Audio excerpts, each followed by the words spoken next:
Hello, I'm Dr. Andrew Neville. In a couple previous videos, I was talking about food sensitivities, and I alluded to the cause, right? Because yes, most of my patients have food sensitivities or intolerances, allergies, whatever you want to call them. But my question is always why? Why do you have food allergies, right? And when we think about why, we think about the immune system, right? Well, it must be a problem with the immune system because those foods are not evil.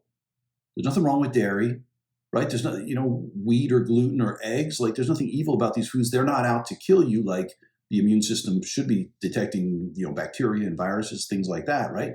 So your immune system's making mistakes and generating antibody reactions to innocuous things. It's basically mistaking friend for foe. And that's a problem. That's a waste of energy. It's reaction, right? That's a problem. Well, okay, so I ask why again. I drive some patients and doctors crazy because I want to know why. Like, why is that happening? Why is my immune system making all these mistakes? The number one controller of your immune system, stress. Believe it or not. We know very specifically that when the body is releasing excess stress hormone, especially over time, but excess stress hormone hits the immune system and causes it to shift.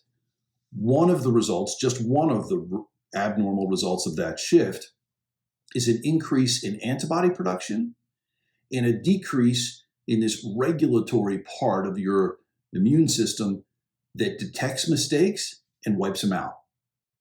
And when you have that, right, now you're making more mistakes, you're creating more antibodies to things, and you're not catching those mistakes, so you can generate full-on antibody reactions. So not only do we want to pay attention to the food allergies, because that's a stress, it's inflammation, it's reaction. Almost all my patients have food allergies, and when we detect them and deal with them, they feel better. That's a good thing.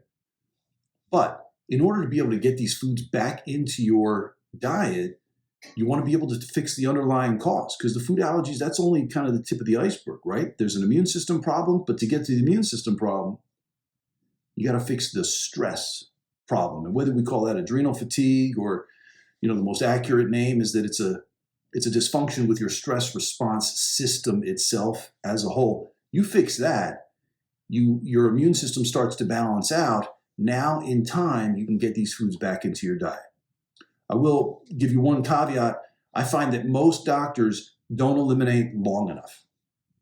Not long enough, right? 6 weeks, 12 weeks. Okay, you can eat these foods. But the first problem is it's too early, right? Second problem is they didn't fix the underlying problem. They didn't fix the why as to why you had food allergies in the first place. Fix the why.